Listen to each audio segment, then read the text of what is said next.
लाडली बहनों का तो हर महीने रक्षाबंधन मन रहा है, मन रहा कि नहीं मन रहा है?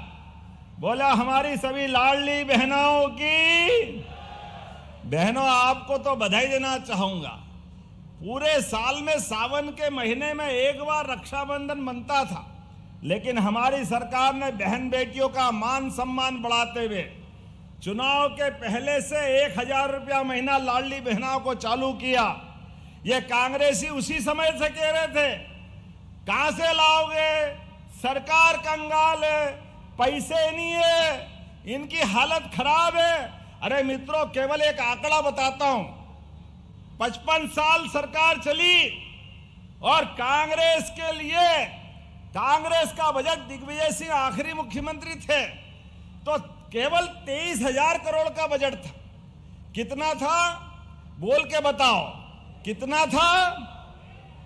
केवल 23,000। और हमें गर्व है, हमारी सरकार, बीजेपी की सरकार में इसी साल 4,21,000 करोड़ का बजट हमने पारित किया है। यह है काम करने का तरीका। पूरा प्रदेश बदल गया। इनके टाइम 2 हवाई अड्डे थे, आज 8 हवाई अड्डे हमारे तैयार हो गए, 25 मेडिकल कॉलेज तैयार हो गए, गांव-गांव में बिजली, खेती की बिजली अलग, घर की बिजली अलग। आप तो और आगे चिंता मत करो, इनके समय की कई सारे कष्ट बताऊंगा तो समय बढ़ जाएगा। लेकिन बहनों, चिंता मत करना, अगले महीने वापस 1250 तो मिलेंगे, लेकिन रक्षाबंधन के फिर 250 रुपए अलग से मिलने वाले हैं हमारी बहन बेटियों के लिए। बहन बेटियों के लिए भी ताली बजा दो भाई, बहन तो अपनी है। हमारी बहनों को अगले महीने 1,500 मिलेंगे, 1250 तो पुराने और वापस 1250 पुराने और 250 रक्षाबंधन के। और चिंता मत का, धीरे धीरे करके ये 5 साल की सरकार है, 3,000 रुपया महीना हमारी बहनों के लिए दिलाएंगे। कांग्रेस के समय हमारे राज्य के अंदर प्रति व्यक्ति 2002-03 तक आय केवल 11,000 रुपया प्रति व्यक्ति थी, केवल 11,000 रुपया। आज प्रति व्यक्ति आय 1,52,000 रुपया है। ये हमारी सरकार का काम करने का तरीका है।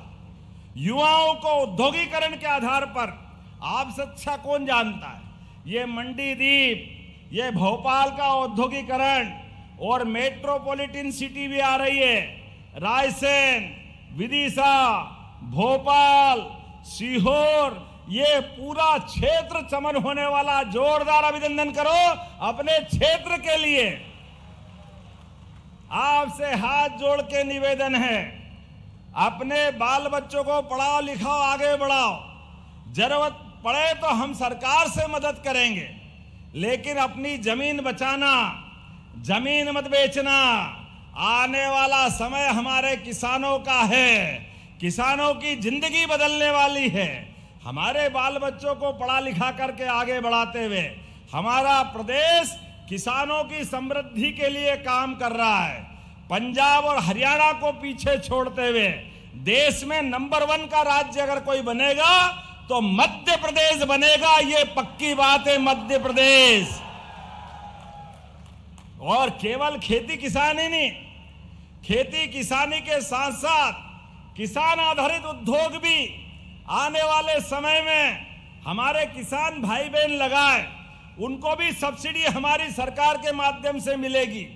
अलग अलग प्रकार के सारे उद्योग धंधे और खेती किसानी के साथ हमारी तो हजारों साल से खेती किसानी वाले के घर घर गाय होती है, दूध का जानवर होता है, और जिसके घर गाय वो गोपाल।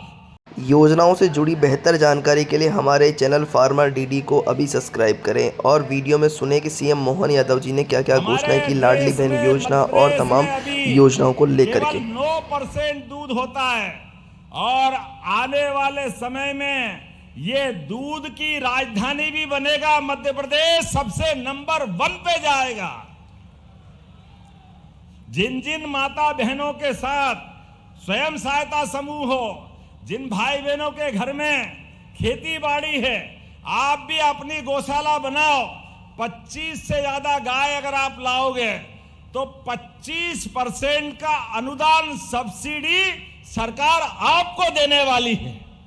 हमारे किसानों की आय बढ़ाने के लिए, दूध उत्पादन को बढ़ावा देते हुए, और जिनके आसपास में गाय आवारा, बीमार, लावारिस अगर खेती किसानी में नुकसान करती है तो हमारे यहाँ गाय माता से, जिसमें 33 करोड़ देवी देवता का वास है, उसको अब घबराने की जरूरत नहीं है।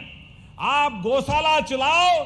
गौशाला का 20 रुपया प्रति गाय माता की तुलना में हमने 40 रुपया प्रति गाय माता कर दिया है मध्य प्रदेश के अंदर। और भोपाल, इंदौर, उज्जैन, ग्वालियर, जबलपुर, पूरे रीवा 10-10 हजार से बड़ी गौशालाएं नगर निगम चलाएगी। और आप में से भी अगर 5,000 से बड़ी गौशाला कोई चलाना चाहता है तो आपको भी 5,000 से बड़ी गौशाला चलाने के लिए 100 बीघा जमीन। तो साथियों, हमारे सीएम मोहन यादव जी ने आज रायसेन जिले से 10 बड़ी बड़ी घोषणाएं की हैं, जिसमें उन्होंने कहा कि लाडली बहनों को जो राशि मिल रही है 1250 की, वो अगले महीने 1500 की राशि कर दी जाएगी। और उन्होंने वहीं किसानों को मुफ्त में बिजली कनेक्शन, 5 रुपये के अंदर बिजली कनेक्शन और सोलर ऊर्जा लगा करके बिजली के बिल से मुफ्त करने की घोषणा की है। वहीं उन्होंने बताया कि आज उन्होंने काफ़ी सारे कार्यों का भूमि पूजन, लोकार्पण किया। और उन्होंने कहा कि बच्चे जो पढ़ाई करेंगे, उच्च स्तर की पढ़ाई करेंगे, उनके लिए सरकार उनकी मदद करेगी। महिलाओं को स्वयं सहायता समूह से जोड़ा जाएगा, जिससे कि महिलाएं भी हर क्षेत्र के अंदर अग्रणी बन सकें और अपने आप को संवार सकें। और क्या क्या बड़ी बड़ी घोषणाएँ की और क्या क्या भूमि पूजन और लोकार्पण किया, मैं आपको इस वीडियो में बताने वाला हूँ।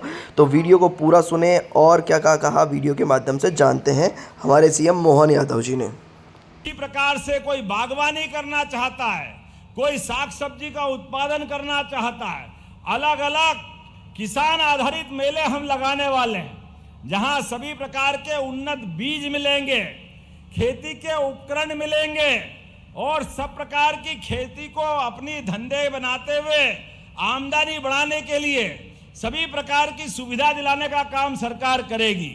बताने के लिए तो बहुत कुछ है, लेकिन आज थोड़े समय की भी कमी है। मैं आज आपके बीच में नरेंद्र शिवाजी पटेल ने कुछ मांगे की है।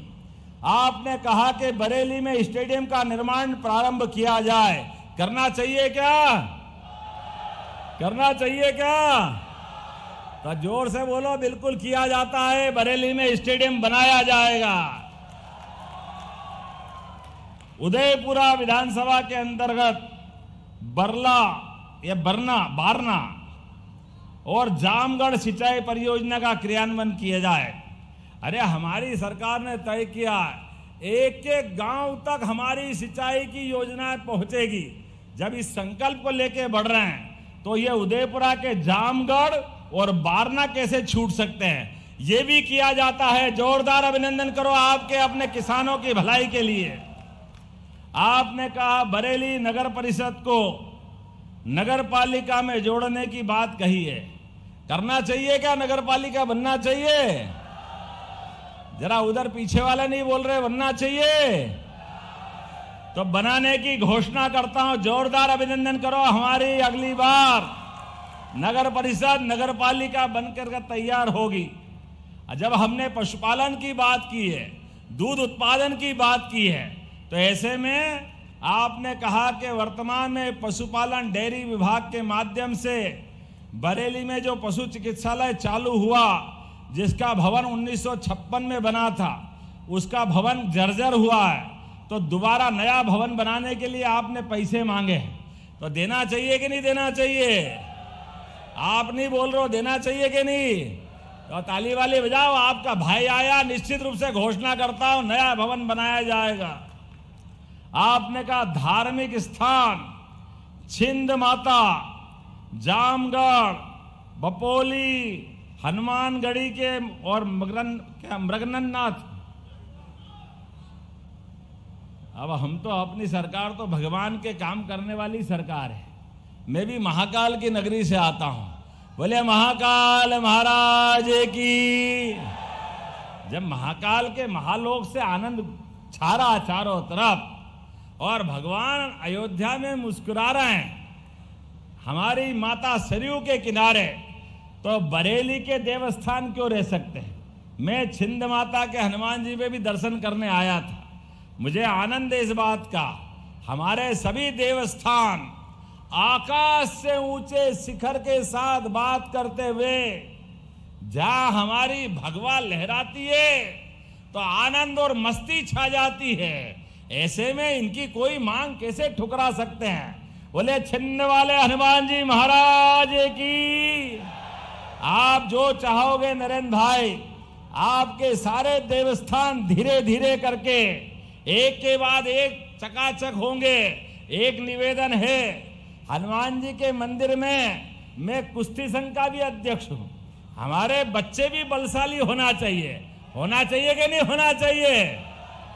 चारों तरफ दुनिया में हम रोड टीवी खोलते हैं और दुनिया में अब जिस प्रकार का समय चल रहा है, ऐसे में समय बदल रहा है। घर घर के बच्चे हनुमान जी के साधक बने। राम और कृष्ण की संतान दुश्मनों को घर में घुस के मार करके अपनी बहादुरी सिद्ध करे। ये समय आने वाला है। ऐसे समय में हमारे ऐसे बजरंगबली को कैसे भूल सकते हैं? और सभी देवताओं को याद करते हुए आप मानिए, देवता मतलब देने वाला, नहीं तो देवता नहीं होते। आज देवता का मतलब ही देने वाले, और देने वाले कैसे? दुनिया के दुख हरने वाले और हमारे लिए आनंद देने वाले, इसीलिए हमारे देवता हैं। इसलिए सनातन संस्कृति के एक एक देवता का पूरा जीवन समाज में सुशासन लाने के लिए, धर्म आधारित सत्ता बनाने के लिए सनातन संस्कृति की जय जयकार होती आई है। इसीलिए हमने तो ये कल्पना की है, हमारे तो भाव भी ऐसे ही है। जब हम तो प्राणी मात्र चींटी को भी आटा दे करके हमारी संस्कृति आनंद महसूस करती। हमने कभी किसी का नुकसान नहीं किया, किसी के बारे में बुरा नहीं सोचते।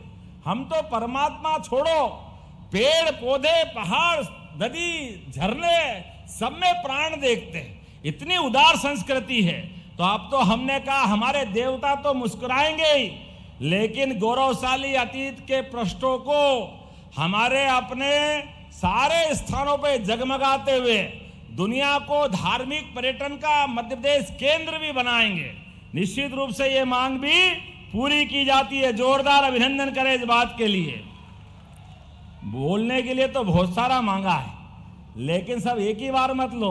अगली बार भी आना चाहिए कि नहीं आना चाहिए? आपके यहाँ आप बताओ, आना चाहिए कि नहीं आना चाहिए? इधर आवाज नहीं आ रही, आना है कि नहीं अगली बार? तो अगली बार का आनंद भी लेना है। आप जो मांगोगे सब मिलेगा। लेकिन हमने फिर दोहरा रहे हैं, यशस्वी प्रधानमंत्री के नेतृत्व में धीरे धीरे करके ये देश बदल रहा है और देश के साथ मध्य प्रदेश भी बदल रहा है।